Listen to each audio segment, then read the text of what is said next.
While we wait for the Secretary to join us and to kick the session off, I'd like to just review a few rules of the road for our hearing today. There are 32 speakers altogether, and we wish them to have the opportunity to talk to us today about the issues facing the industry from imports. If there's anybody here today who wished to testify but is unable to because of time or others, I do want to tell you that we are still accepting written comments, and we will accept those through midnight tomorrow, June 23rd, 2017. Those selected to testify are sitting down front here, and they will be called to the podium by Matt Borman, our Assistant Secretary for Export Administration. The order of speakers was provided to each speaker when you checked in, and Matt will be calling you in that order. Speakers will be asked to limit their testimony to 5 minutes. A timekeeper over here behind me will watch the clock very closely, and he will hold up signs when you're getting to the end of your 5 minutes. Then he'll hold up another sign when you're at your 5 minutes. Then he holds up a demolition sign at the end of that. The proceedings are being recorded for us professionally, and a transcript will be posted on our website. When you come to the podium, please identify yourself and the organization that you represent. And remember again to watch the timekeeper. We will not be taking questions from those testifying or from the audience during the hearing. However, the panel, as we listen to the presentations this morning, may seek clarifications on specific points that you may raise. In a few minutes after we hear from our Secretary, we will begin with our first speaker, State Representative Jim Gooch from the Kentucky House of Representatives. The Secretary is en route, and we expect him momentarily.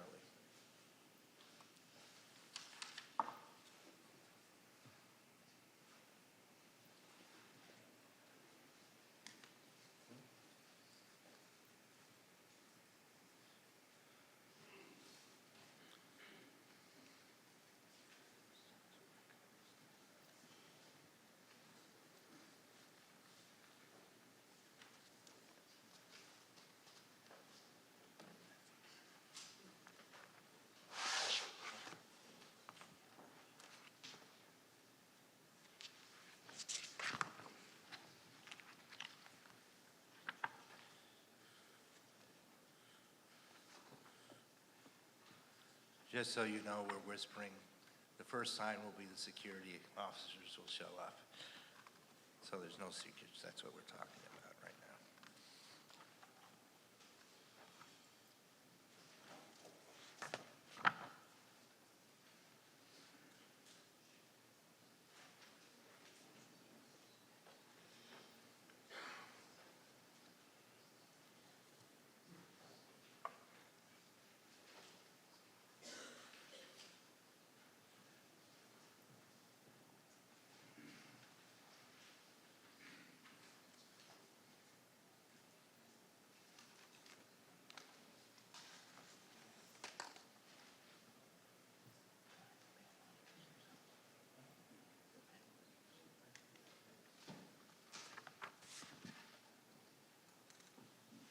While we're waiting for the Secretary, I think we'll have the panelists introduce themselves so you know who's listening to you. Should we start down at the far end? I'm Lee Bray, Mineral Commodities Specialist with the U.S. Geological Survey. I'm Bob Reed. I'm the Director of the Industrial Assessments Office with the Department of Defense for the Manufacturing and Industrial Base Policy Office. Watt Lowe with the Defense Logistics Agency, Strategic Materials. Good morning. I am Gary Stanley. I'm the Director of the Office of Materials Industries in the International Trade Administration here at the Department of Commerce. I'm Karen Swayze. I'm an industry analyst with the Bureau of Industry and Security. I'm Peter Clayson, Senior Counsel in the Office of Chief Counsel for Industry and Security here at Commerce. and Matt Borman, Acting Assistant Secretary for Export Administration here at Department of Commerce, Bureau of Industry and Security.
Good morning again.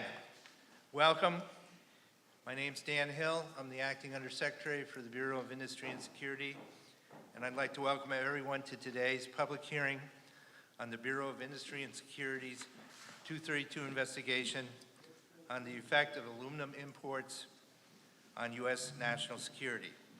It is my honor and pleasure this morning to introduce our boss, Commerce Secretary Wilbur Ross. The President has asked Secretary Ross to be the principal voice for business in his administration.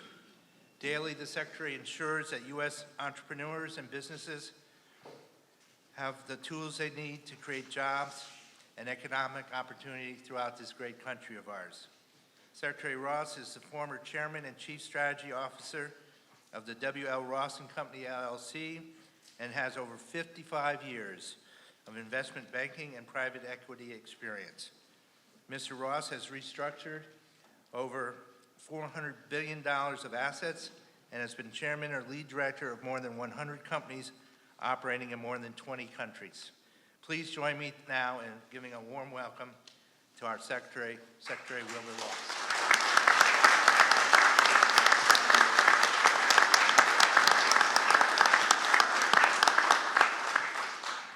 Well, thank you, Dan, for that very kind invitation, and good morning to everyone. I'd like also to thank our colleagues from the Bureau of Industry and Security, from the ITA, the Department of Defense, and the U.S. Geological Survey for being here today. This forum will focus on whether imports of aluminum threaten or impair our national security and military and economic security. Aluminum is critical for U.S. national defense, whether used in our Air Force jets, Navy warships, or Army ground vehicles. U.S. imports of aluminum increased 18% in 2016 compared with those in 2015, while at the same time, U.S. production decreased. 8 U.S.-based smelters have either closed or curbed production since 2015. Only 2 U.S. smelters remain fully operational in the United States today, and only 1 U.S. smelter produces the aerospace-grade aluminum needed for many defense applications. This investigation is being conducted in light of the large volumes of excess aluminum capacity and production. Much of this excess aluminum results from foreign government subsidies and other unfair practices that in turn distort U.S. and global aluminum markets. Our investigation will consider several factors, including the domestic production needed for our projected national defense and critical infrastructure requirements. Second, the domestic industry's capacity to meet those requirements. Third, the related human and material resources needed. Fourth, the importation of goods in terms of their quantities and use. Fifth, the close relationship of national economic welfare to national security. Sixth, the loss of skills and investment, substantial unemployment, and decrease in government revenue. Seventh, the impact of foreign competition on specific domestic industries. And eighth, the impact of displacements of a domestic product by excess imports.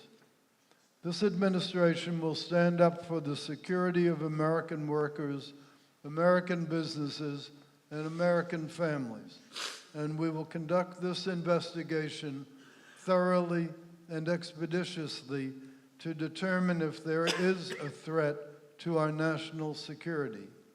There are 32 panelists today, each giving 5 minutes of testimony before taking questions from the panel up here. I trust you will find the testimony interesting and informative. We are streaming this hearing online and also are providing a transcript for a later review. Thank you for joining us here at the Department of Commerce. I look forward to an informative hearing.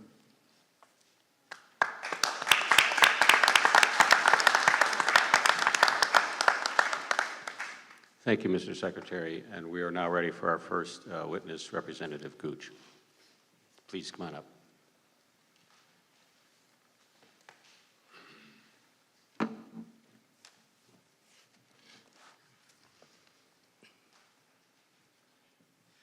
Good morning. I'm Representative Jim Gooch of the Kentucky House of Representatives, where I chair the Standing Committee on Natural Resources and Energy. I want to thank President Trump and Secretary Ross for their strong leadership on trade and for finally recognizing what is at stake if we continue to allow imports to erode critical American industries.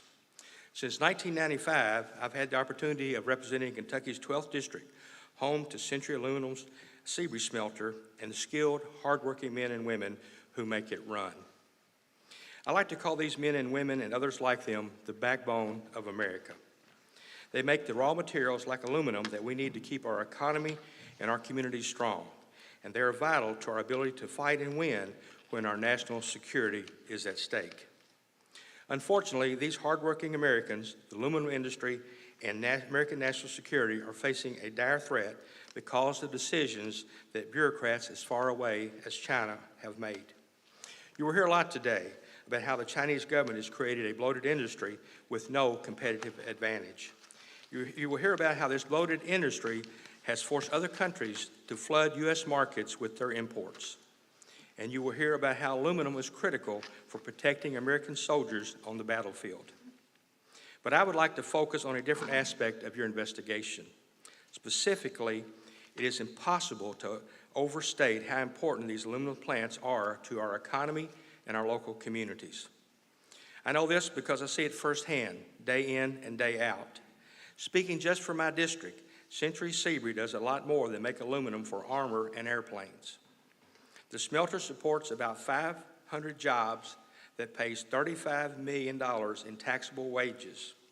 Those wages generate almost $2 million in state income tax. The plant pays another $1.5 million in state sales tax, making it a critical source of revenue for our state and local budgets. And this is just the direct economic impact of the smelter. The plant also purchases $41 million in goods and services from regional vendors who employ their own workers, pay their own taxes, and so on. And even as this industry struggles, Century Seabury continues to make vital contributions to local charities and schools in our community that our community depends on. I don't know how we would replace them if the smelter shuts down. I know that other communities that still rely on the few remaining U.S. aluminum smelters face the same uncertain future. Once these facilities are shut down, they are usually gone for good. And the loss to local employment, tax revenue, technology, skills, and expertise are permanent. Unfortunately, we are already at the tipping point for what's left of this great industry.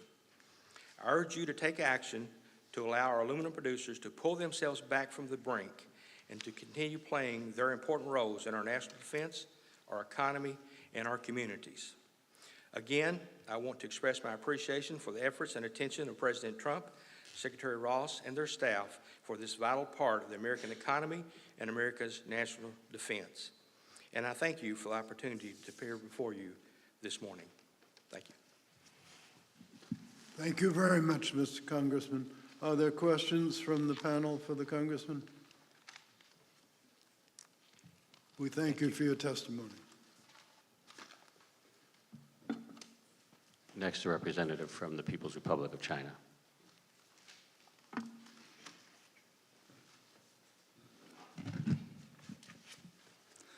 Good morning, Secretary Rose and members of the panel.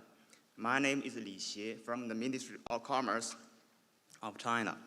On behalf of my ministry and the Chinese industry, I wish to express the following views. First, U.S. national security requirements for aluminum are entirely and safely supplied by U.S. domestic enterprises. Furthermore, the amount of aluminum required by national defense is small, accounting for less than 2% of the U.S. total domestic consumption of aluminum. Second, the U.S. aluminum industry is strong and enjoys a clear competitive advantage. This ensures a continued and reliable supply of U.S. domestic aluminum. For many years, the U.S. industry has enhanced its position by acquiring significant and high-quality bauxite in Australia, Brazil, and other countries. U.S. company has shifted their primary aluminum production to energy-rich regions such as Iceland and the Middle East. Furthermore, U.S. aluminum producers possess the most up-to-date technology and expertise. They maintain a dominant position in manufacturing high-precision aluminum sheet and plate used for vehicles and aircraft. Third, international trade strengthens the U.S. domestic economy and does not impair national security. The U.S. states exports a significant amount of high-value aluminum products. In 2016, the total value of U.S. exports of aluminum semi-products amounted to $6.8 billion, creating a $1.4 billion trade surplus. In addition, the U.S. imports bauxite, alumina, and primary aluminum, as well as common aluminum semi-products from many different countries.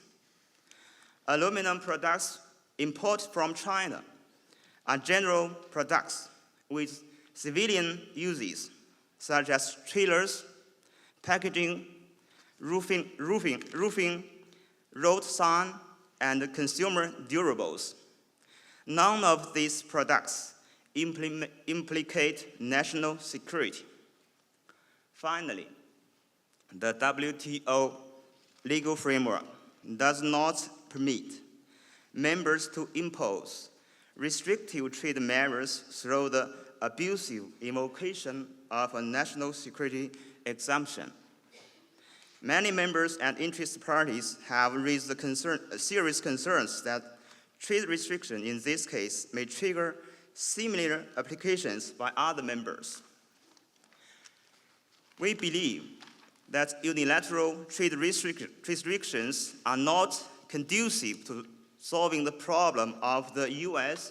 and the global aluminum industry. Global overcapacity is the result of many factors, including weakness in global economic growth and sluggish demand. The solutions to these challenges entail global joint efforts. The solution to this, the government of China has proactively undertaken many measures to eliminate excess domestic aluminum production capacity and to encourage broader application of aluminum products. We appeal today to all global stakeholders to join hands in addressing the industry's challenges through dialogue and constructive engagement. In conclusion, we believe that imported aluminum products do not impair U.S. national security or the economy. We hope that U.S. Department of Commerce will carry on this investigation cautiously and fairly, and refrain from taking unilateral restrictive measures on imported aluminum products.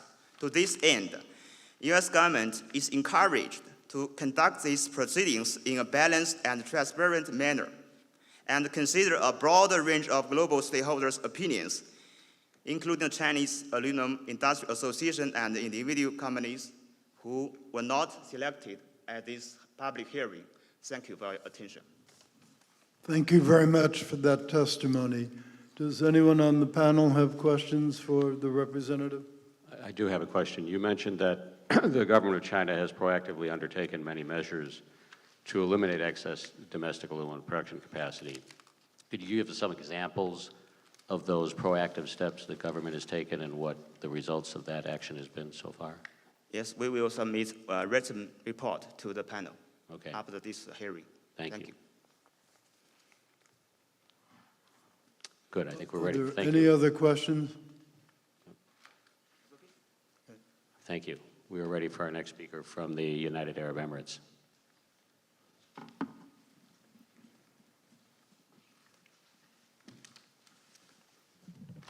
Secretary Ross, esteemed panelists, good morning. My name is Talal Al-Qaisi, and I'm appearing here today as part of the Trade and Commercial Office at the Embassy of the United Arab Emirates on behalf of the Ministry of Economy's submission recently. I appreciate the opportunity to participate in this hearing and will use the few minutes allotted to me today to emphasize several points developed more fully in our written submission. The fundamental point I wish to convey today is that the UAE's exports of primary aluminum to the United States are one part of a robust, dynamic, and positive relationship between our two countries. The UAE exports only primary aluminum, which contributes significantly to the growing downstream U.S. aluminum sector. From the UAE's perspective, this trading relationship enhances U.S. economic and security interests. Please allow me to explain why. First, due to its fair trade policies, economic growth, and history of economic partnership with the U.S., the UAE is the largest export market for U.S. origin goods in the Middle East and North Africa. Over the past decade, U.S. exports to the UAE grew by 118%, with the U.S. enjoying a $19 billion trade surplus with the UAE in 2016. This bilateral trade surplus, which benefits many U.S. manufacturing industries, includes growing U.S. exports of aircraft, space systems, satellites, electrical machinery, and electronics, as well as vehicles, nuclear energy technology, and many other higher value manufactured items. According to the UN Comtrade data, as detailed in our written submission, U.S. exports to the UAE are 9 times higher by value than UAE exports to the U.S. Aluminum accounts for 27% of the UAE's exports to the United States, but only 3% of the value of U.S. exports to the UAE. Moreover, some of the high-value U.S. exports to the United States, such as GE-made power generation equipment, are purchased by our aluminum industry. The large U.S. trade surplus with the UAE also reflects the UAE's purchases of U.S.-made military hardware and technology. According to the Department's International Trade Administration, the UAE offers vast potential for U.S. exporters. The UAE accounted for 6.4% of total U.S. defense exports in 2015 and has one of the largest projected growth rates for U.S. defense exports in the world. Second, this robust bilateral trade relationship is accompanied by strong bilateral investment ties. In fact, over 1,500 US firms have invested in the UAE, many of whom employ the UAE as a hub for their regional operations. Conversely, and according to data from Select USA, the UAE investments in the US are around $30 billion and support some of the most innovative US manufacturing industries. To cite just one major example, the UAE is 100% invested in Global Foundries, a manufacturer of advanced semiconductors in New York State, and DoD is a customer of Global Foundries as well on avionics and satellite systems for their semiconductors. Looking at the full picture of the economic ties between our two countries, the UAE has a trade relationship which supports jobs in every single US state. Aluminum supplied by the UAE industry to the US, value-added manufacturers around the country, is part of this robust and mutually beneficial economic relationship. Third, the bilateral trade and investment ties I've just summarized are further bolstered by US-UAE cooperation on a wide range of strategic and security initiatives. As categorized by the US Department of State, the US and the UAE enjoy strong bilateral cooperation on a full range of issues, including defense, non-proliferation, trade, law enforcement, energy policy, cultural exchange, while working together to promote peace and security, support economic growth, and improve educational opportunities in the region and around the world. In the security arena, the UAE is one of the US's critical partners in the region, providing essential support for US troops, aircrafts, and vessels operating in the Middle East. Indeed, Secretary of Defense Mattis was in the UAE just last month to finalize an updated defense cooperation agreement. During the past 25 years, the US and the UAE military forces have worked together on 6 military coalition actions, including the first Gulf War, Kosovo, Afghanistan, Libya, and recent operations in Syria and Iraq. US-UAE strategic cooperation extends to many other areas, including counterterrorism, anti-money laundering, enforcement, and nuclear non-proliferation. This is the mutually beneficial context for UAE aluminum exports to the United States. Finally, I want to briefly mention the connection between this investigation and the rules-based international trading system that the United States has worked so hard to promote, which has helped help so much in spurring global economic growth. As the department evaluates possible import restrictive measures in this investigation, I would respectfully ask it to consider compatibility of such measures with the WTO mutually agreed rules on when, how, and under what conditions WTO members may lawfully restrict trade. Again, thank you for the opportunity to appear before you today. I hope my comments are useful as the department formulates its findings and recommendations in this investigation. Well, thank you for that thoughtful presentation. Are there any questions from the members of the panel? Thank you. Thank you, sir. So our next speaker is a representative from the Trade Mission of the Russian Federation.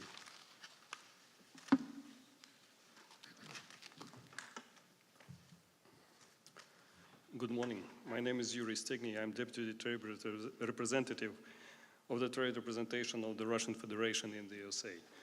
The Trade Representation of the Russian Federation in the USA on behalf of the Ministry of Economic Development of the Russian Federation expresses its gratitude to the US Department of Commerce for the opportunity to take part in these public hearings.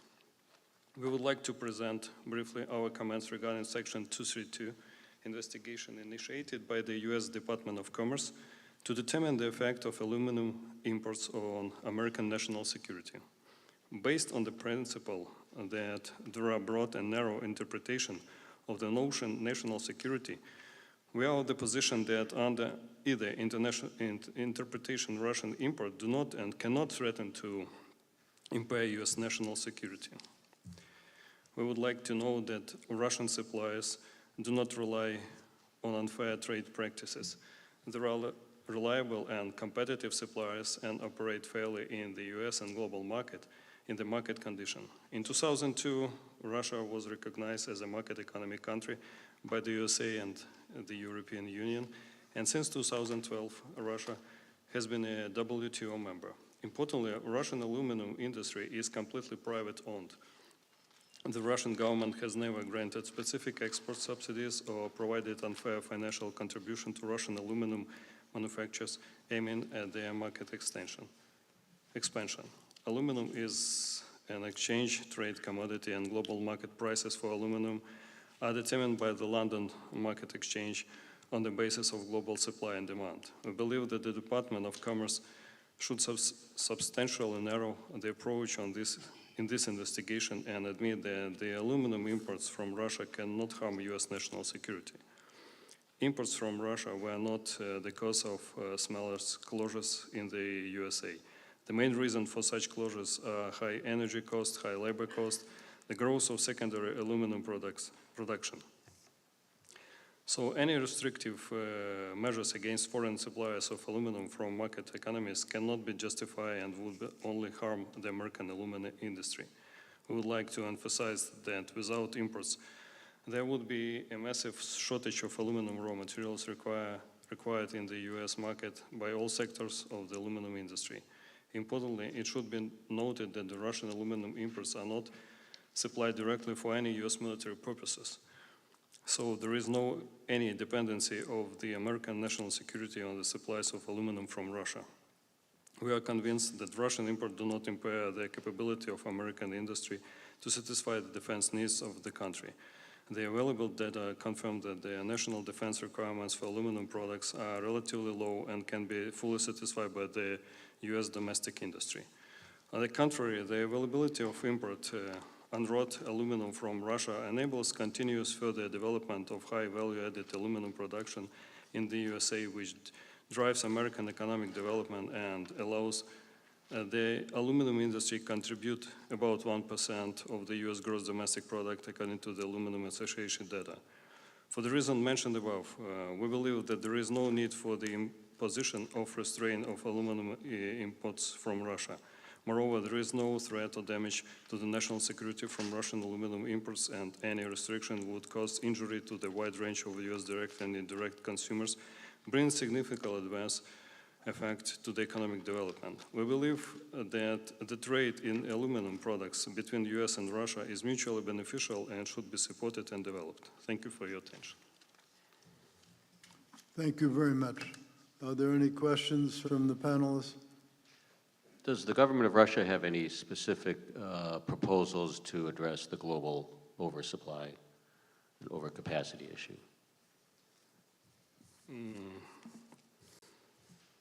I'm sorry, I'm not authorized to answer this question. Okay, thank you. Are there any other questions? Thank you for your testimony. Our next speaker from the European Aluminum Association.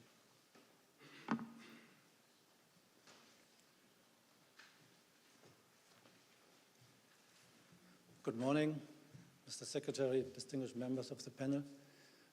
I'm very honored to be invited to participate in that very important meeting.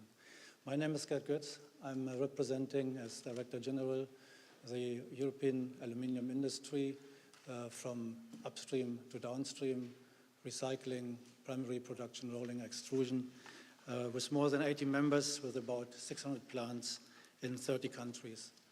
A considerable number of our members operate production facilities in both Europe and the US. European Aluminium shares the concerns of the US government regarding the significant Chinese aluminium overcapacity and its impact on the US and European industries, despite the healthy demand for aluminium worldwide. We, the European industry, believe that addressing the root causes of these problems requires continued joint efforts of the US, Canada, and Europe. Within the framework of the current investigation, we urge the US administration to take into account following elements.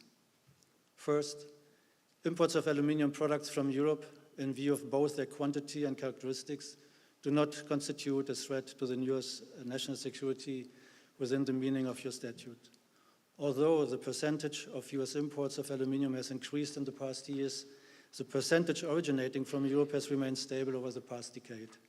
Europe accounts for a relatively modest part of US imports and supplies specialty, high-value-added products to US consumers. The vast majority of European imports have little to no link to US national security, but are largely used in commercial applications. In other words, the US is not dependent on European imports for its national security requirements, including national defense. Further, the European aluminium industry truly functions under market economy conditions and does not suffer from mass subsidization, government ownership, or excess capacity. Finally, Europe is a long-lasting military ally of the US and a fundamental player within NATO's alliance. Under these circumstances, it's clear that European imports do not threaten to impair the capability of US domestic industry to satisfy national security requirements. We call your government to refrain from targeting European imports with any potential measure associated with the Section 232 investigation. Our second point is that the American and European aluminium industries are strongly interlinked. We are truly united in our day-to-day business. Demand for aluminium products is global, and supply is more and more structured globally, not regionally. Approximately 50 multinationals are members of both European Aluminium and the Aluminium Association, and supply daily a vast majority of the entire aluminium value chain on both sides of the Atlantic. Together, they own approximately 80 production and manufacturing facilities in Europe and 75 in the US, employing a large number of American workers. These companies constitute a transatlantic ecosystem. Weakening the European side of their value chain will affect the US business. This would also impact innovation and research and development, which are essential for the development of advanced aluminium manufacturing and applications. Intercompany shipments are very common practice for these companies, and measures would also not be in the interest of US consumers, who could suffer adverse consequences in terms of material yield, product quality, material availability, and increased pricing. Third, let's talk about the nature of the major threat we are all facing. You will understand what I mean when I say that in our struggle, too, we are united. During my presentation in the USITC on the true underlying problem of Chinese overcapacity, we testified together with many of the parties in the room here today about the importance of having a global solution to this unsustainable global risk. The ongoing cooperation at G7 and G20 level is indispensable to address the root causes of the structural threat. This requires continued joint efforts between the US, Europe, and other like-minded governments. Moreover, we will continue to urge governments globally to address the effects of excess capacity on prices and quantities with traditional trade instruments, including through the WTO. The conclusion is clear. Continued joint efforts between the US and Europe are necessary to tackle the root causes of the global excess capacity and to secure balance in the US and European aluminium markets. We are concerned that restrictive actions based on the current 232 investigation will not provide the lasting solution needed by our markets and may have unintended negative consequences for integrated aluminium supply chains. In any event, European aluminium imports should not be the subject to proposed measures under the Section 232 investigation, since they do not represent a threat to US national security. With that, European Aluminium remains open to continue to collaborate in this investigation for the interest of all our members, with particular interest in those that add value to our economies and societies on both sides of the Atlantic. Thank you very much. Thank you for your testimony. Does anyone on the panel have questions? Does the European Aluminum Association have specific proposals on how to deal with the global overcapacity issue? Yes, we believe that the joint activities, as mentioned, with regard to a global solution, may be the best solution for the whole industry. We have an industry which is in growing demand, and from that perspective, we should be able to develop this industry in a thoughtful manner, playing with the same rules everywhere, which is today not the case. I'm going to have to leave after this. Thank you. We're ready for our next speaker. Mr. Scott.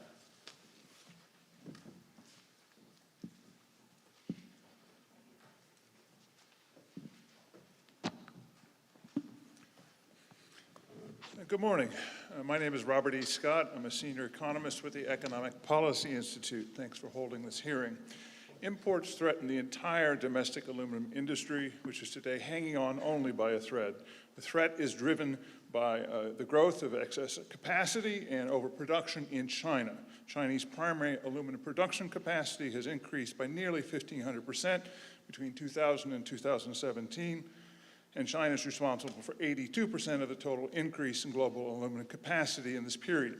This growth has been fueled by massive government subsidies and other market-distorting practices. Chinese overcapacity has suppressed global aluminum prices, transmitting injury directly to domestic producers. Aluminum is a global commodity. and prices are primarily driven by total global supply and demand, regardless of where aluminum is produced, sold, or stored. The U.S. aluminum market effectively imports the adverse price and volume effects of China's excess capacity and production via changes in LME prices. Collapsing prices have decimated U.S. primary aluminum production, capacity, and employment. The LME market price of aluminum fell 39% between 2007 and 2016. I would note anecdotally that over this time, the price of a six-pack did not decline by 40%. In an industry with high fixed cost and most domestic aluminum producers have not survived this prolonged steady price collapse. Since 2018 of 23 domestic smelters have shut down and more than 13,000 good domestic production jobs have disappeared. Despite a slight recovery in prices in early 2017, U.S. primary aluminum producers are barely surviving. The threat to U.S. national security posed by aluminum imports is significant. The domestic industry is losing its ability to develop and supply products for U.S. defense and critical infrastructure applications. Instead, the downstream U.S. producers are becoming increasingly dependent on unreliable sources of imports from the Middle East, Russia, and elsewhere. If current trends persist in time of war or other national emergency, the U.S. would find itself dependent on unstable import supplies. For these reasons, it is critical that Section 232 relief is broad. Specifically, relief should be structured in a manner that allows as much primary aluminum production as possible to restart in order to maintain critical aluminum capabilities and prevent reliance on unstable supply. Moreover, relief must account for the fact that because so much U.S. production has been shut down due to China's market-distorting practices, some imports are needed in the U.S. market. As such, a contiguous source of stable supply, Canada, should be excluded from relief while establishing broad, across-the-board restrictions on imports of both primary and downstream aluminum products. According to market reports, the U.S. consumed approximately 5.3 million tons of primary aluminum in 2016. Nearly 80% of that consumption was serviced by imports, much of that from Canada. Less than 1 million tons were supplied by U.S. producers. Because aluminum is a global commodity, excluding Canada from relief, it would likely result in virtually all of Canada's available supply serving the U.S. market. Market analysts estimate that Canada possesses approximately 3.3 million tons of capacity. The remaining available U.S. capacity is approximately 1.8 million tons. Consequently, both Canada and U.S. producers could service virtually the entire U.S. market.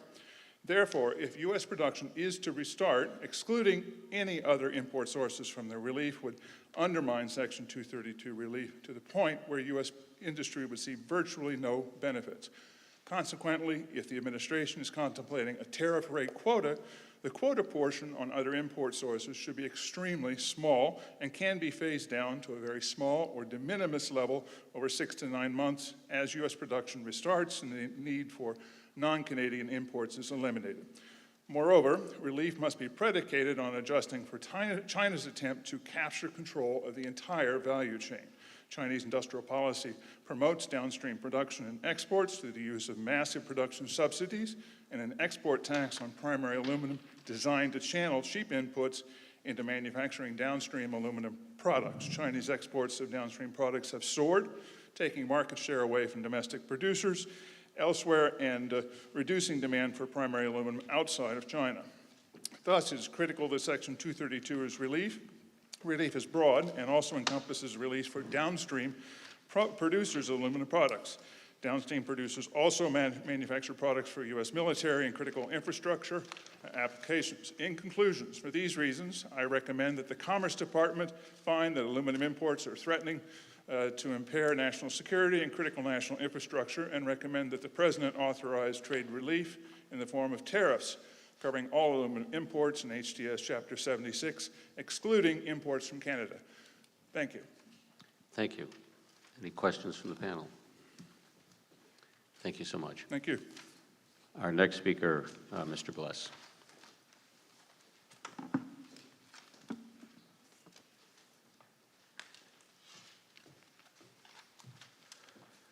Good morning. I'm Michael Bless, President and CEO of Century Aluminum Company.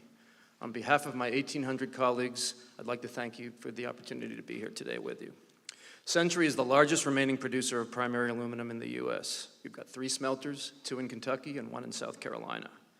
Our smelters produce both standard purity and high purity primary aluminum used in U.S. military and critical infrastructure applications.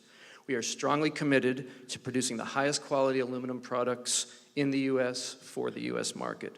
Our ability to continue to doing so is at risk. This investigation comes at a vital time.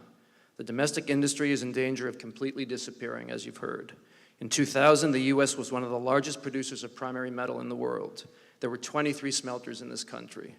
Today, there are only 5, and of these, as you've heard, only 2 are running at full capacity. In just the last 4 years, employment and production have fallen nearly 60%.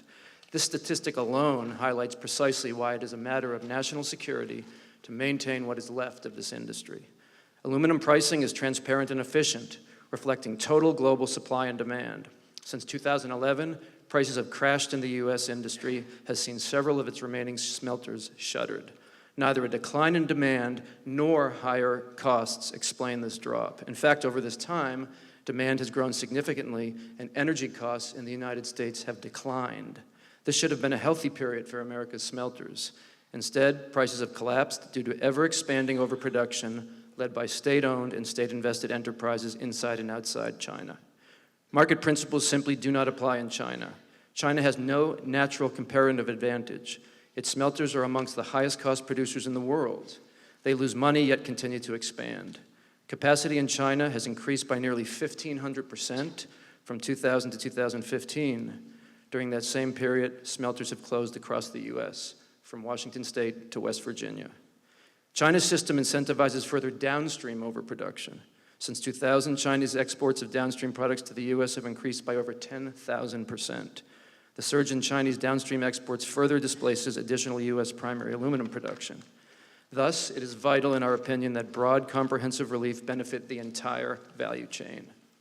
As China drove metal prices down, U.S. production collapsed and imports from the rest of the world have surged into the United States. Since 2012, imports from non-Canadian sources are up over 95%, while U.S. production is down over 60%, as you've heard.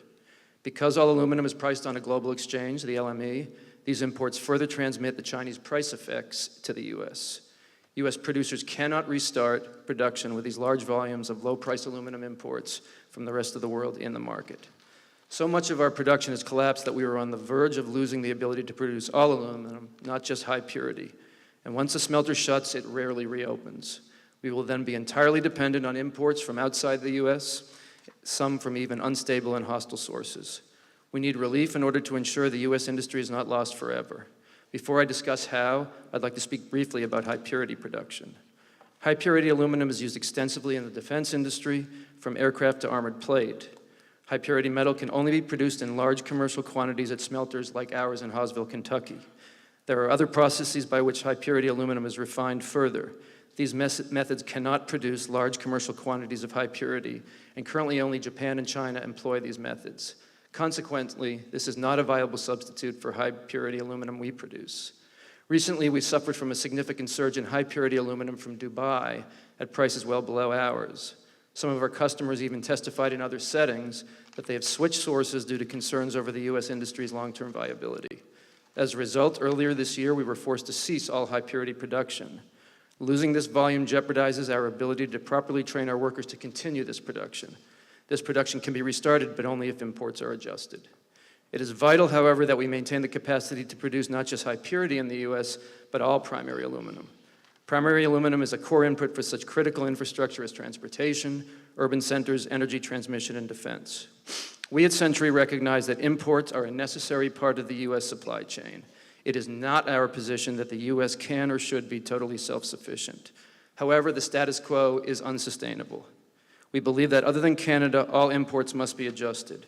Canada is the largest exporter of primary metal to the U.S. and a stable source of supply. Therefore, to adjust prices to reasonable levels, relief must be applied to all non-Canadian import sources. Excluding Canada from relief will cause virtually all Canadian supply to shift to the U.S.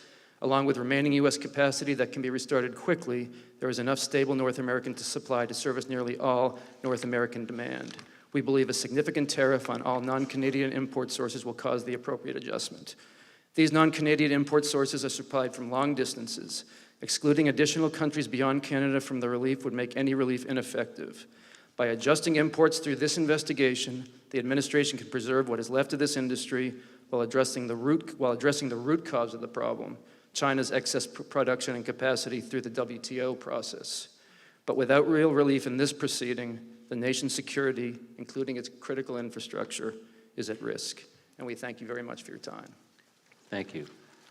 You stated that the surge in Chinese semi-finished exports further displaces additional U.S. primary aluminum production. Could you elaborate on that a little bit, please? Yes, certainly. So that production would have otherwise been served by U.S. primary production that would have been producing. And as was noted, I'd like to note, there's upwards of 1 million tons, we believe, much of which is ours, that could be restarted to service that downstream demand if we had a rationally traded market. Thank you. Any other questions from the panel? Thank you. Thank you so much. Our next speaker, Mr. Lapidus.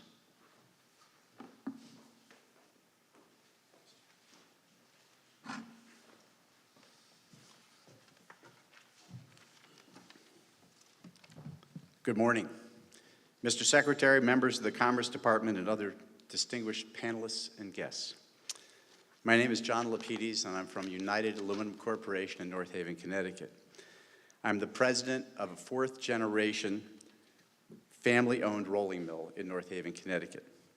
I've worked at United Aluminum since my graduation from Stanford Business School in 1977, and I have served as president for 27 years.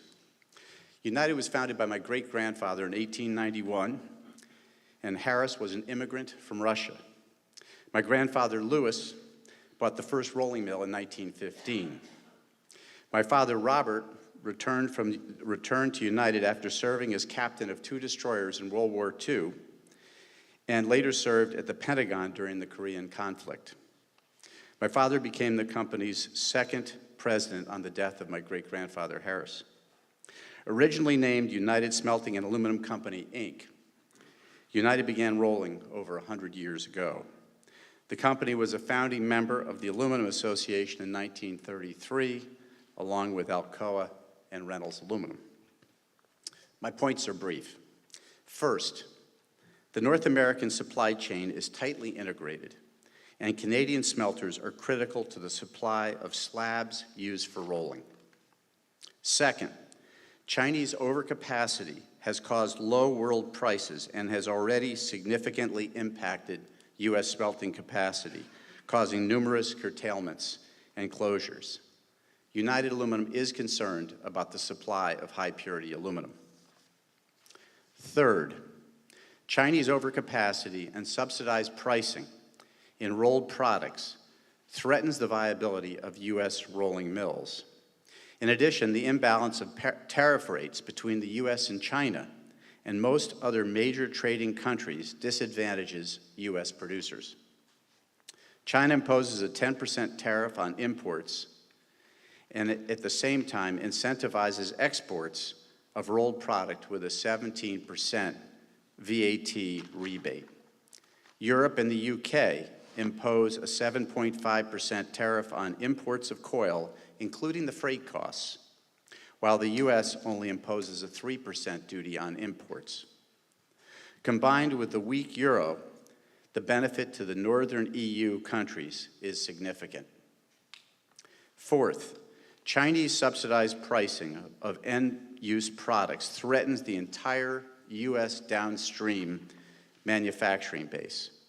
The loss of know-how, capability, and capacity in end-use markets will continue to harm our readiness and our national security.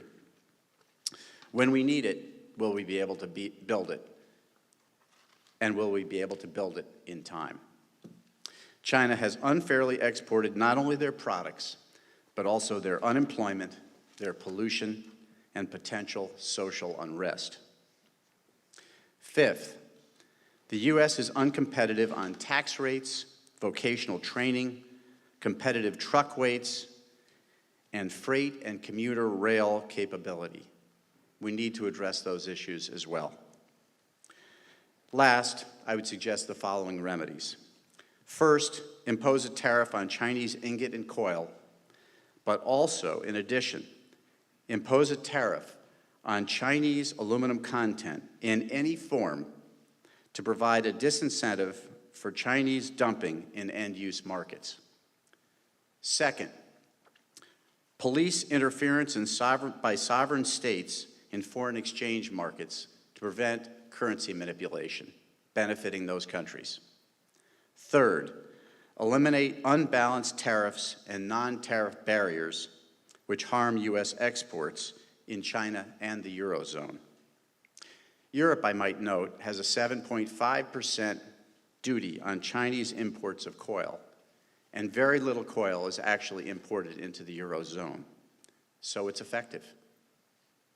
In closing, with the trade situation of what it is, we can't make America great again by being totally dependent on other countries. On behalf of American workers and companies that can invest in the United States, I thank you. Thank you. Any questions from the panel? Thank you so much. Thank you. Our next speaker, Mr. Adams.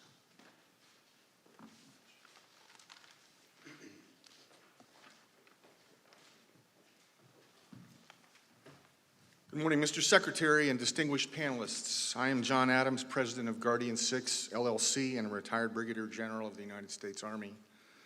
There's no doubt in my mind that aluminum imports are a threat to U.S. national security, and that broad and immediate Section 232 remedies are necessary to address this threat. I'm a proud Army veteran with over 30 years of experience as an Army aviator, strategist, and intelligence officer. My final post prior to retiring from the Army in 2007 was as Deputy U.S. Military Representative to the NATO Military Committee in Brussels. In 2013, I authored a study on the military's growing and dangerous reliance on foreign nations for the raw materials, parts, and finished products needed to defend the United States. I concluded then that the United States' growing reliance on imports of aluminum, bauxite, and other materials places our U.S. national security at risk. This conclusion was true back in 2013 and is especially so today as the domestic aluminum industry's financial and operational condition has only worsened due to imports. Aluminum is a raw material with critical U.S. national security applications. Primary aluminum and other aluminum products are used in a variety of military applications, including F-18 and F-35 fighter aircraft, Navy and Coast Guard vessels, and Army and Marine Corps tactical vehicles. Aluminum's high strength-to-weight ratio, formability, rigidity, and ballistic protection are indispensable to our modern arsenal. As an Army aviator myself during the 1980s, I saw firsthand the importance of aluminum in providing the lightweight strength essential to my aircraft's wings for high-stress flight maneuvers. Aluminum is also used in numerous critical infrastructure applications, including bridges and highways, buildings, and other construction.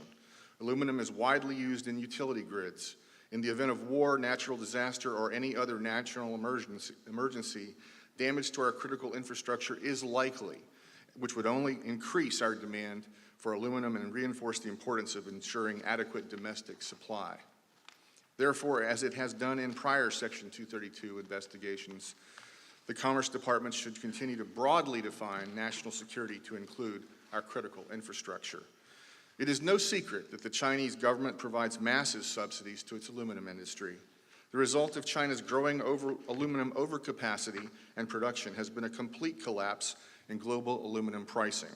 Because all aluminum is priced on the global exchange, U.S. imports of aluminum simply transfer the adverse price and volume effects of Chinese excess capacity and production to our market, which has sent U.S. prices tumbling.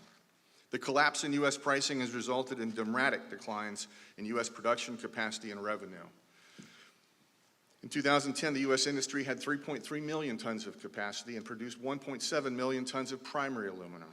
Last year, the industry had 1.9 million tons of capacity and produced only 820,000 tons. This year, these figures are expected to be even worse. Hundreds of highly skilled jobs have been lost in the process. The current state of the domestic aluminum industry is simply unsustainable from a national security standpoint. Our national security relies on the U.S. industry's smelting capabilities. However, given the dramatic declines in U.S. primary aluminum capacity and production, the vast majority of primary aluminum is now produced overseas. This means that U.S. producers of finished products that are directly used in our military and critical infrastructure increasingly rely on imports from Russia, the Middle East, and elsewhere for this critical input. These are potentially hostile sources of supply and at best unstable sources of supply. Qatar provides a good example of the dangers of relying on imports. Just 2 weeks ago, several of its Middle East neighbors severed diplomatic ties with Qatar, leaving the country without the logistical capability to ship its aluminum outside of the country and placing those relying on Qatar's aluminum exports in a vulnerable position. Put simply, having to rely on aluminum imports that travel over water during a conflict is a risk to our national security. It is also important to consider the industry's ability to supply national security products in the context of the industry as a whole. If the commercial market is unprofitable, the defense production sector, and with it not only the smelters but also the R&D, cannot survive. With this in mind, immediate relief for the aluminum industry is imperative, including 1, recommending remedies that yield a meaningful opportunity for the U.S. aluminum producers to recapture lost market share and rebuild broken supply chains. 2, taking a broad view of the national security importance of aluminum, considering production for military weapons and equipment, as well as homeland security and critical infrastructure. 3, providing relief to the entire aluminum supply chain. The U.S. industry must remain healthy throughout the production chain by incentivizing production from smelting to the finished and fabricated product. 4, establishing enforceable mechanisms for the elimination of global aluminum overcapacity. And lastly, rigorously applying domestic sourcing policies already existing in our government procurement of aluminum. Distinguished panelists, I applaud the administration's initiation of this Section 232 investigation. We cannot allow our American aluminum capacity, R&D, and skilled workforce to disappear. We need concerted action to address these national security risks to our domestic aluminum capacity before we lose it. Thank you. Thank you. Questions from the panel? Thank you so much. Our next speaker, Mr. Hakama.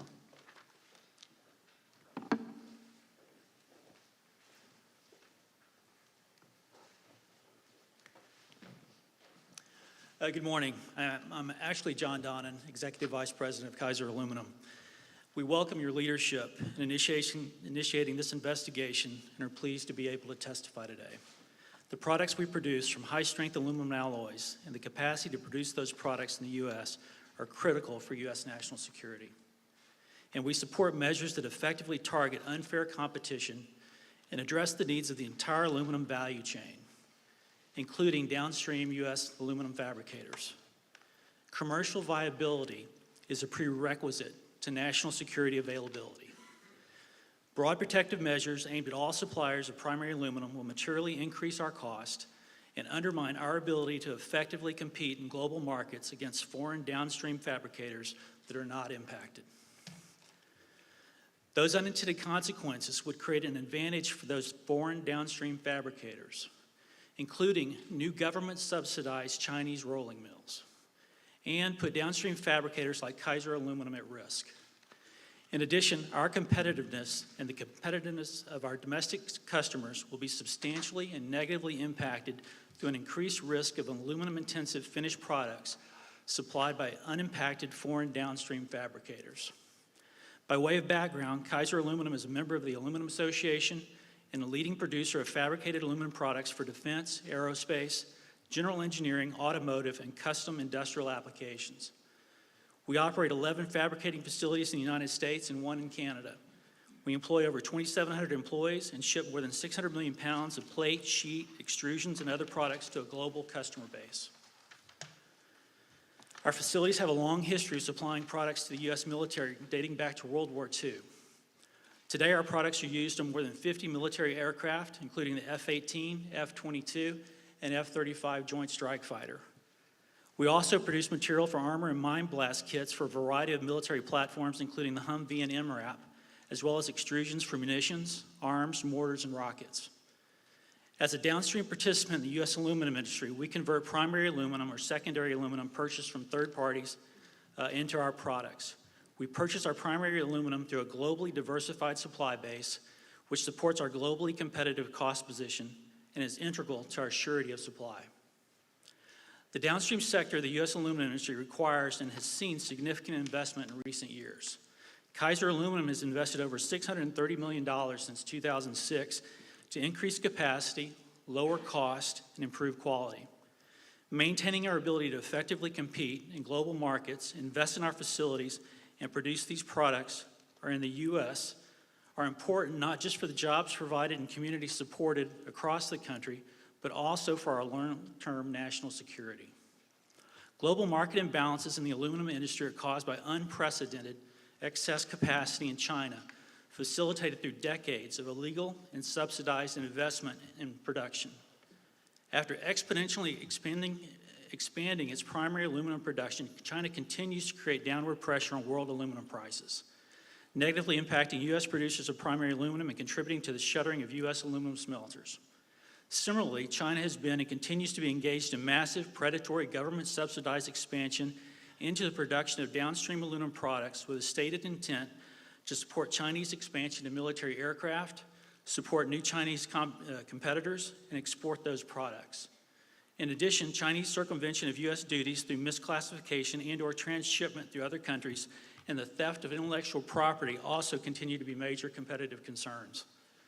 Kaiser Aluminum supports effective solutions that address Chinese overcapacity, government subsidies, and unfair trade practices.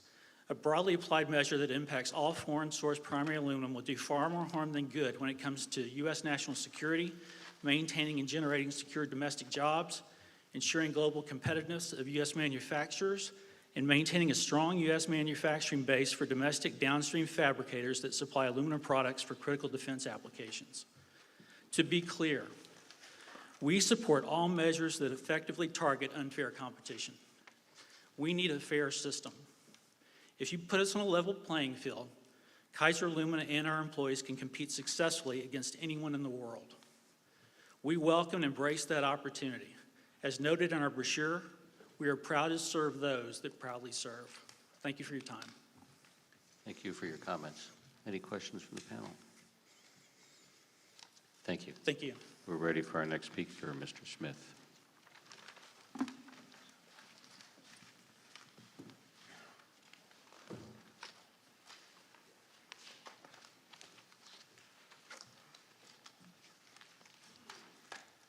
Mr. Chairman, thank you for allowing me to testify today. My name is Robert Smith, and I'm president of the United Steelworkers Local 420A, based in Messina, New York. I have over a decade of experience in the aluminum industry and would like to share with you my concerns over the future of an industry that is critically important to the national security of the United States. In addition, I'd like to make you aware that the United Steelworkers Union will be submitting a comprehensive statement in support of the investigation before the close of the comment period. This investigation comes at a critical time for the American aluminum industry. Domestic aluminum production is an important component of our nation's defense, industrial base, and vital to our critical infrastructure. The Department of Defense classifies aluminum as a strategic material with uses ranging from structural airframe material to electronic components and armor plating. Furthermore, aluminum is increasingly being utilized throughout our nation's critical infrastructure. Whether it is the development of solar panels and extensive use in our electrical grid, or as a lightweight, high-strength building material, aluminum will continue to serve a vital role in the rebuilding and maintaining of our nation's infrastructure.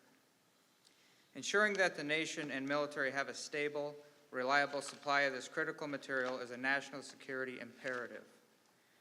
Modern aluminum production, especially of military-grade, high-purity aluminum, is a highly complex and highly technical process that requires a trained and skilled workforce. The development of those skills takes years. Once capacity is lost, bringing it back online is not something that can be done overnight. Today, there is only one domestic producer still operating that can produce high-purity aluminum, and that represents a national vulnerability. If that producer is forced to shut down because of predatory trade practices, it raises the real and unacceptable danger that the U.S. would be forced to rely on foreign sources in the event of an unforeseen future conflict or natural disaster. and this situation is becoming more of a potential reality each day. Last year, American primary aluminum production dropped below 1 million tons for the first time since the 1950s, and so many domestic smelters have either closed or curbed production that only 2 in the U.S. are considered fully operational. This is being driven by a glut of aluminum in the global market, which is causing a drop in global prices and making it uneconomical for domestic producers to stay in business. This glut of global aluminum has a sadly familiar cause: China. The Chinese government has been illegally subsidizing its aluminum industry for years, driving a massive expansion of its production and capacity far beyond its internal demand. These state-subsidized Chinese producers are then dumping this excess production on the world market. The proof is in the numbers. Between 2006 and 2015, Chinese primary aluminum production grew by over 225%, and by the end of 2015, it accounted for more than half of all aluminum production in the world. While, as I mentioned earlier, U.S. production reached its lowest point in more than 60 years. This trend shows no sign of stopping. Swift governmental action is critical if the American aluminum industry is to survive and continue to provide good jobs for American workers, the highest quality products to the American military, and the critical infrastructure that we need. As the government approaches this issue, let me emphasize that the driving force behind our aluminum problems is Chinese overcapacity. Unlike steel, where dumped and subsidized products have directly impacted our market, China's policies and practices have suppressed world prices via the London Metal Exchange, where aluminum is priced. Right now, Canadian imports are the largest single source for consumption in our market. But Canadian production is not fueled by illegal and predatory practices, and the approach in this 232 investigation must be to target the production of those countries which are engaging in unfair trade. As our international president, Leo Gerard, has said, Canada should be exempted from any relief measures that might be implemented as a result of the administration's actions. I and other workers in the aluminum sector here in the United States support that approach. Thank you very much for the opportunity to share my views on this important topic. Thank you. Are there any estimates that you're aware of how long it takes to train skilled workers to work in the aluminum industry? There's really not a lot of science behind that because we've been continuously going down, so we haven't ramped up production over the years. What I do know is that when it's very rare, but if a plant decides to restart, it takes a long process. It's very expensive, and there's a lot of unknowns with it. There's a lot of safety concerns and stuff, just because there's not a lot of science behind restarts. Put it in perspective, our plant started in the late 70s, and we haven't had more than a 3-hour shutdown since then. So that's, there's a lot of things. This is a continuous operation. Right. And we just don't restart very often. And then what's sort of the average level of experience of, say, members of your local? From my experience, it depends on the job, but to get the folks that we need up to speed to run reliably, probably half the jobs you could train well in 6 months to a year. And then the other half are what would actually take to run the pot line, and it's 10 to 12 years probably before somebody's that good at knowing all of the things that can come up and be able to react to those things. Good, thank you. Any other questions? Thank you. Thank you very much. And our next speaker.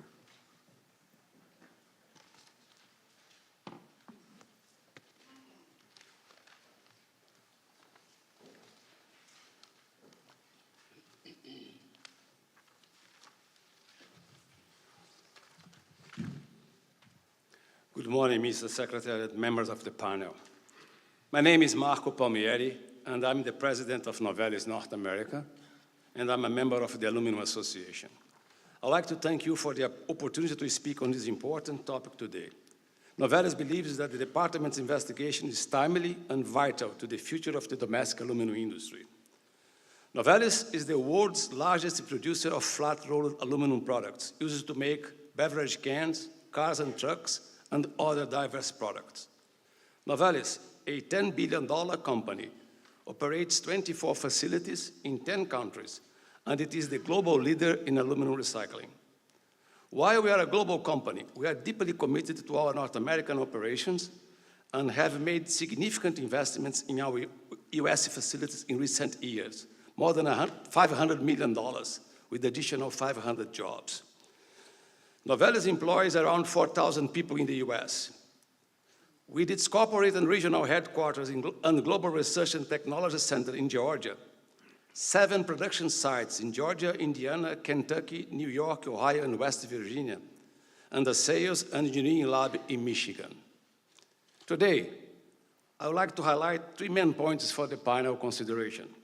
First, Novelis believes it is important for the department to recognize that the aluminum industries of the US and Canada are intertwined, with Canada playing a vital role in support of US aluminum manufacturing efforts. US smelting operations cannot meet the domestic demand for primary aluminum. At Novelis, we do source both primary and recycled metal from the US, but because it's not possible for us to obtain all of the primary aluminum that we need through our US purchases, we also rely on primary aluminum originating from Canada.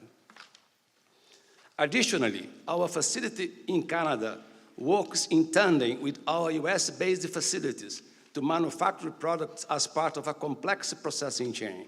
For example, when making certain automotive products, aluminum may cross the border at least 4 times before it is fully finished and ready to ship to customers throughout the US, Canada, and Mexico. Therefore, to ensure the viability of the US aluminum industry, the department should exclude Canada from any remedy recommendation made in its final report. Second, Novelis believes in free and fair trade, but there must be a level playing field. Imports originating from countries like China, with excessive overcapacity driven by government subsidies, have significantly affected the aluminum industry, putting Novelis US manufacturing facilities at risk. In fact, unfairly priced aluminum from China has already forced us to exit certain product lines. In 2008, we left the converter foil business and shuttered a facility in Kentucky. Only a few years ago, we sold our household foil business. And in April 2014, we were forced to idle some equipment and lay off workers, experienced workers, at our facility in Indiana.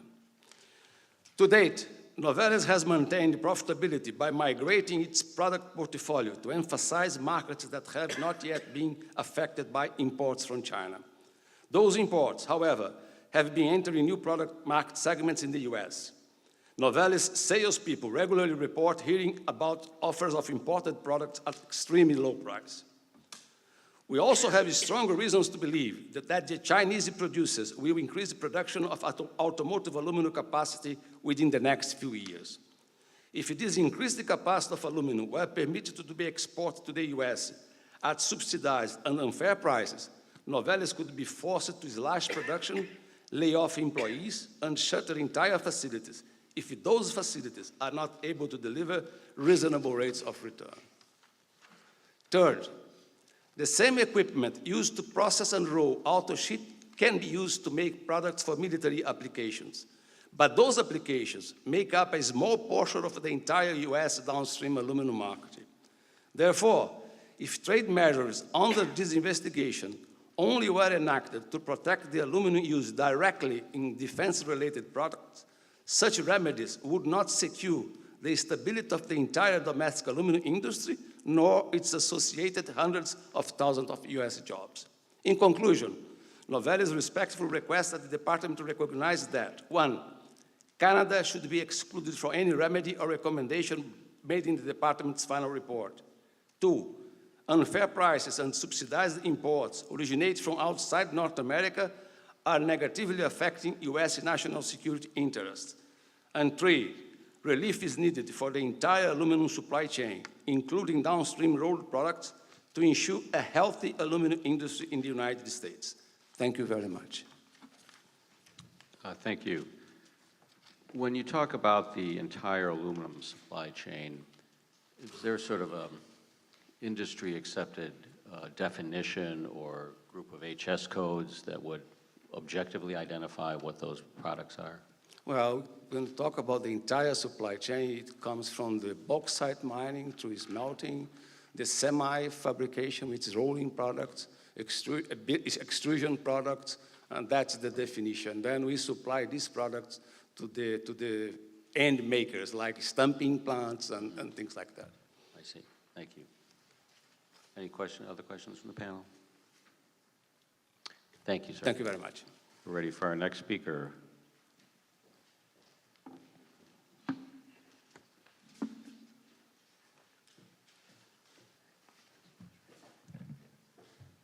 Right. Good morning, ladies and gentlemen, and thank you for the opportunity to testify today. I am Jean-Marc Germain, CEO of Constellium, based in Baltimore, Maryland, and a member of the Aluminium Association as well. Constellium is a downstream aluminum leader listed on the New York Stock Exchange. We have 12,000 employees, generate $5 billion in revenue, and the US is about 40% of our business. We have a large industrial presence with plants in West Virginia, Alabama, Michigan, Kentucky, Georgia, and an R&D hub in Michigan. Our main clients include Boeing, Airbus, Lockheed Martin, SpaceX, AB InBev, Ball, Ford, General Motors, BMW, to name a few. In the defense market, we have been a key partner to the US defense industry for decades, working with US defense companies such as Lockheed Martin. We also partner with the US Army to develop new aluminum solutions for armored vehicles. In our plant in Ravenswood, West Virginia, we are manufacturing advanced alloys for military aircraft and armored vehicles. We supply plates for military aircrafts and jet fighters, such as the Boeing C-17 Globemaster, the F-16, or the new F-35 Joint Strike Fighter. We consider the US to be one of our key markets. This is why we have invested in the last 5 years over $1.8 billion in our US plants, and in Ravenswood alone, $170 million. Our current positioning as global leader is a direct result of this significant investment program. However, our business is threatened today by China's long-term practice of market distorting policies. The risks that we are facing today are directly linked to the undue cost advantage the Chinese aluminum converters are benefiting from. In particular, non-reciprocity in the access to low-cost raw material puts us at a great disadvantage. Primary aluminum, traded on the Shanghai Futures Exchange, has regularly a price advantage over the price paid by US players, which is based on the London Metal Exchange price. But non-Chinese players cannot access that raw material, as there is a 15% export duty on primary metal and on aluminum scrap out of China. This cost advantage is driven greater for the Chinese aluminum conversion industry, as Chinese rollers and extruders, in addition to benefiting from lower production cost and lower raw material cost, are also profiting from a VAT rebate on their exports of 13 to 17%.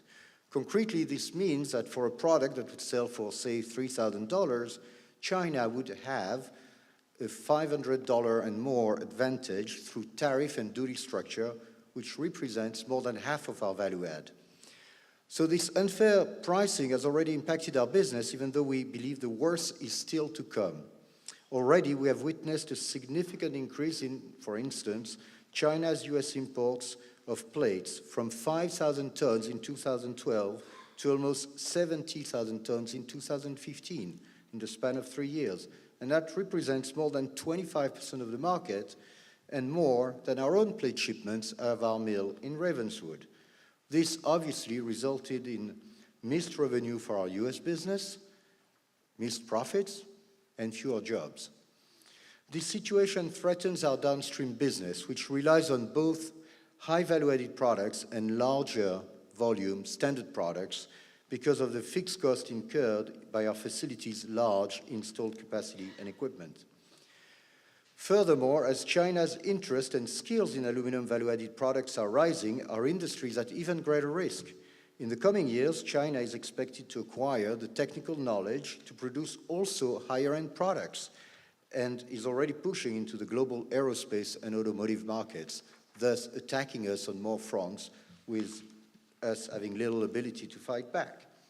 Such a situation is obviously not sustainable in the long term and has a direct impact on our capacity to invest in our plants and in our assets. While actions are needed to address the excess capacity and unfair pricing from China, I would like to express our strong support of fair, rules-based trade of aluminum among the United States, Canada, and Europe. Our industry is interlinked via a global supply chain, and it is critical for our success. For these reasons, I respectfully request that the Commerce Department and the administration formulate actions to address China's unfair trading practices. Remedies should consider the whole value chain and should target all Chinese-originated products without exclusions. They should be tailored to address China's trade-distorting subsidies while protecting existing relationships between the US, Canada, and Europe. Thank you again for your time, and we appreciate the leadership and foresight that the administration is showing in addressing this issue early on. Thank you. Thank you for your comments. Questions? Thank you, sir. And we're ready for our next speaker.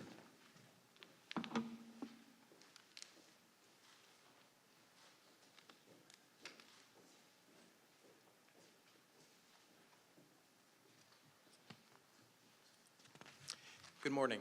My name is Bob Prusak. I am the CEO of Magnitude 7 Metals. Magnitude 7 Metals recently purchased an idled smelter located in New Madrid, Missouri, which had previously been operated by Noranda Aluminum prior to their bankruptcy in 2016. Thank you for this opportunity to testify today and explain why Section 232 relief is necessary for the domestic aluminum industry. Domestic primary aluminum production is in the midst of a crisis driven by Chinese overproduction. This Chinese overproduction has led directly to declining global prices. Put simply, our industry is at a critical turning point and at risk of disappearing absent much-needed relief. The number of domestic aluminum smelters in the United States has fallen from 23 in 2000 to 5 today, with only 2 running at capacity. I would like to talk to you about 2 of these smelters today, the Ormet smelter in Hannibal, Ohio, and our facility in New Madrid, Missouri. I have a personal connection to both. I served on the board of Ormet Corporation, a domestic producer of primary aluminum, from 2007 to its closure in 2014. In early 2013, Ormet announced it was curtailing the operations of its 272,000-ton smelter in Hannibal, Ohio, which is located along the West Virginia border south of Wheeling. Ormet started producing aluminum at its production plant in 1956. Like other U.S. smelters, in the years leading up to its closure, Ormet's production suffered from falling aluminum prices and rising imports, largely driven by global and principally Chinese overproduction. Ormet laid off roughly 1,000 workers in 2013, most of them unionized steel workers. With market conditions continuing to deteriorate, at the end of July 2014, Ormet could no longer withstand the onslaught and announced the permanent closure of its smelter, firing the last 20 workers and dashing any hope that its operations would be revived. Not only did Ormet's closure deal a heavy blow to the workers and their families relying on the company for a decent wage, it also sent shockwaves throughout the Ohio River communities. Ormet was effectively the sole employer in both Clarington and Hannibal, Ohio, and was the largest employer in New Martinsville, West Virginia. When Ormet closed, these towns were decimated. Unfortunately, this story has been repeated in communities throughout the United States. Just last October, my company purchased Noranda's distressed smelting assets out of bankruptcy. As with Ormet, the New Madrid smelter was forced to shut down after more than 45 years in operation. The New Madrid facility produced primary aluminum and semi-finished aluminum products used in both U.S. military and critical infrastructure applications that are vital to U.S. national security. Roughly 900 high-paying, high-skilled jobs were lost when Noranda closed. Many of these workers are still out of work today, more than a year later. When the smelter was operational, the company and its employees spread roughly $45 million throughout southeast Missouri. With this money gone, everyone, from local restaurants and businesses to the local school district, felt the pain. New Madrid County, where the smelter is located, also took a big hit, losing millions of dollars in tax revenue annually. As a result, the local government was forced to delay projects institute hiring freezes, slash infrastructure spending, and postpone wage increases. Community programs are negatively impacted, as well as the local police and ambulance services.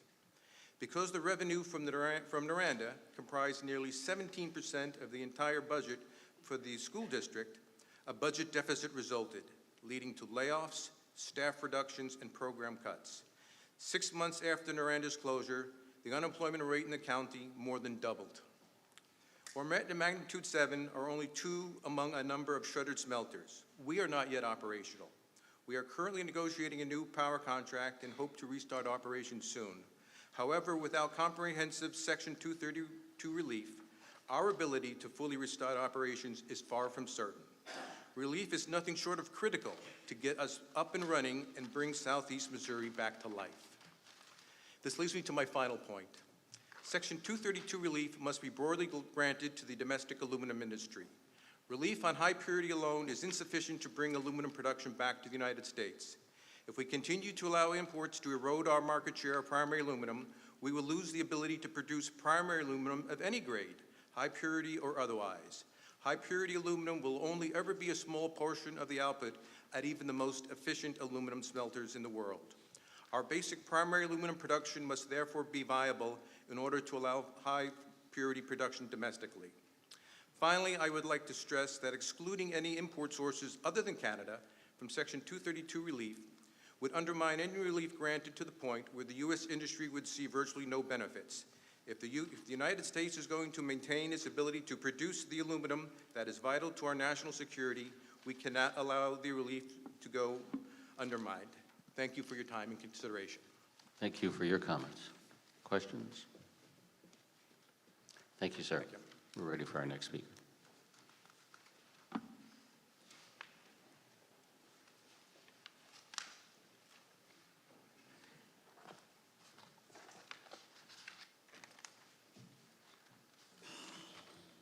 Good morning. My name is Thomas Robb, and as Chief Operating Officer of New Day Aluminum and its Noranda Bauxite and Noranda Alumina subsidiaries. I welcome this opportunity to offer my company's unique perspective on the Commerce Department's Section 232 investigation into imports of aluminum. Our perspective is unique because we operate through Noranda Alumina, the only smelter-grade alumina refinery remaining in the United States. Alumina is the critical raw material in the production of aluminum.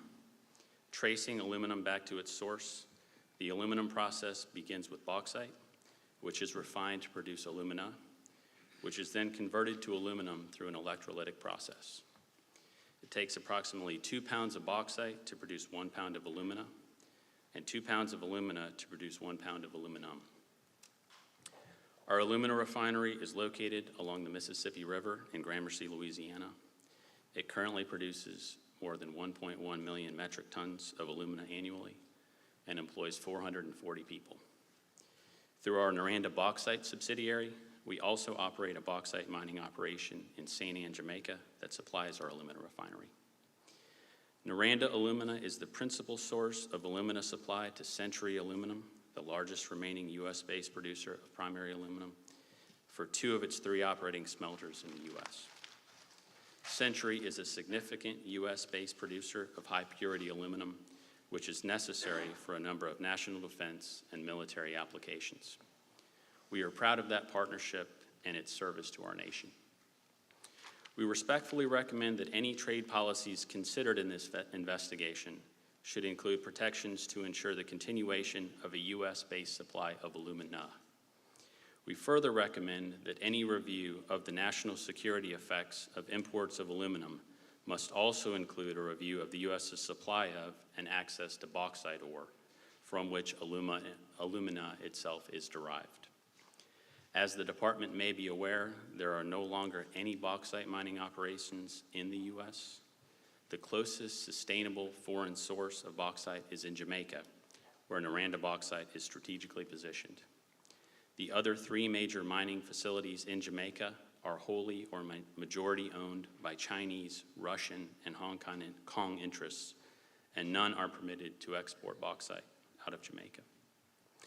Rebuilding the U.S. stockpile of bauxite ore, which began in the 1930s and which was reinvigorated by President Reagan during his administration, would be one way for the U.S. to alleviate the risks associated with sourcing this raw material exclusively from foreign countries and/or foreign interests.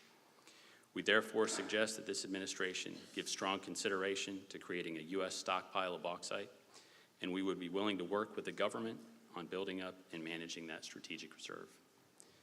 As to the importation of aluminum itself, we understand the department's needs to review a variety of trade policies related to this issue.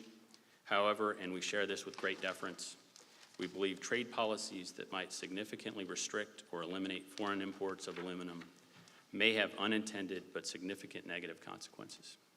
For example, in 2016, the U.S. produced approximately 60% less primary aluminum than it produced in 2012. Over the same period, U.S. demand for raw and semi-manufactured aluminum increased by more than 40%. This tells us that the importation of primary aluminum is necessary and must continue, especially in the near term. I'm a businessman and not an economist, but I believe that the current Chinese dominance in the production of both alumina and aluminum creates an ability for China to manipulate the aluminum value chain for its benefit. If such manipulation puts U.S. and other allied countries' alumina and aluminum production facilities out of business, we and our allies will become dependent on foreign sources of these critical raw materials. We recognize that may be the worst of all possible scenarios, but merely suggest that all eventualities be considered in your investigation. In conclusion, we recommend that the department consider creating a strategic reserve of bauxite in the U.S. We also recommend that the various unintended consequences of severe tariffs or trade regulations on foreign imports of aluminum, only one of which was postulated here, be examined in robust detail in considering whether and how such restrictions should be imposed. Thank you for the opportunity to offer our comments. I welcome any questions you may have. Thank you. On the issue of no bauxite mining in the United States, is that because there are no bauxite deposits left, or is it for other reason, for other factors? There's no economically extractable bauxite from a quality perspective. So that's not kind of a trade issue, it's Correct. just a natural resources issue? Correct. Thank you. Other questions? Thank you, sir. Thank you. We're ready for our next speaker.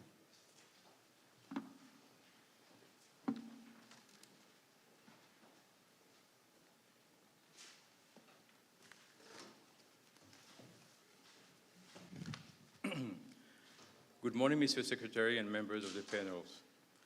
Thank you for the opportunity to share Jupiter Aluminum and its employees' view here today. My name is Paul Henry Chevalier.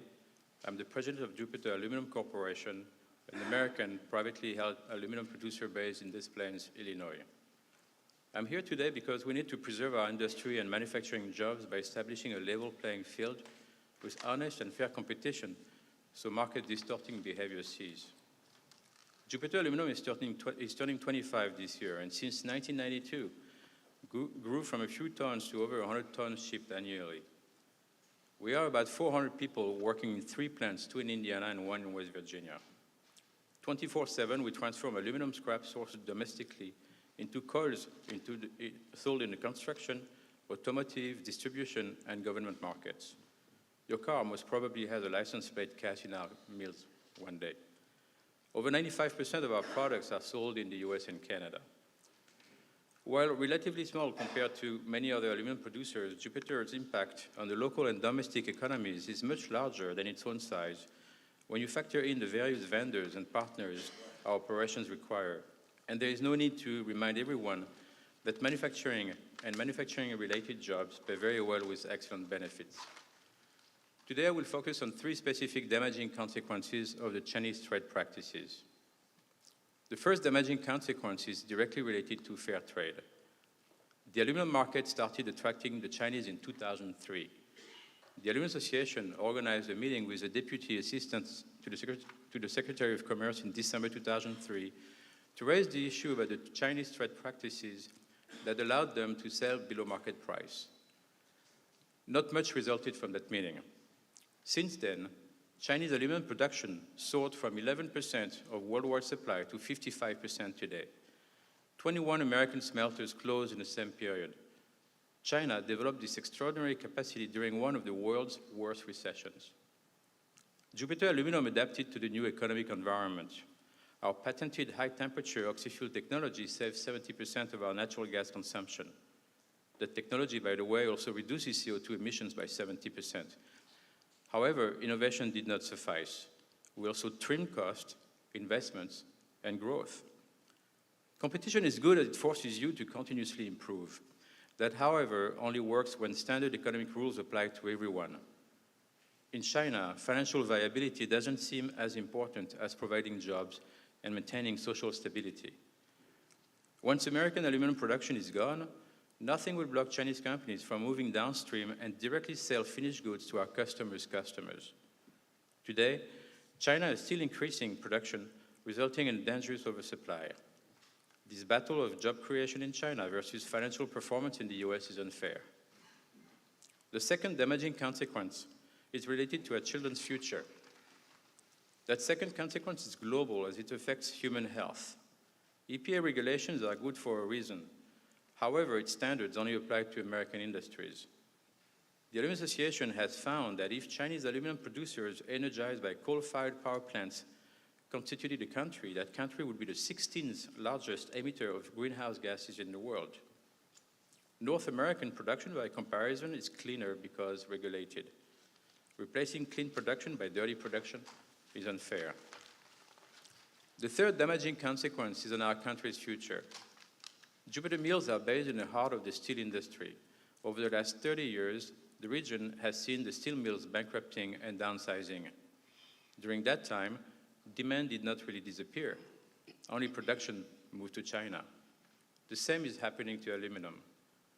It has become increasingly difficult to attract the next generation in our industry, as it has seen its parents lose their jobs, and beyond their jobs, their faith in their future. The questions are, can our country thrive without an industry? Should our country become completely dependent on China for its manufactured goods? It's clear today that we must work with China on an agreed-upon path forward. That said, that path forward has to be fair and honest without market-distorting behaviors. Thank you, Mr. Secretary, and thanks to the members of the panel for this opportunity to address the industry's concerns today. Thank you for your comments. Any questions from the panel? All right, thank you. We will now take a 15-minute break, so we will reconvene at 10:55. Thank you.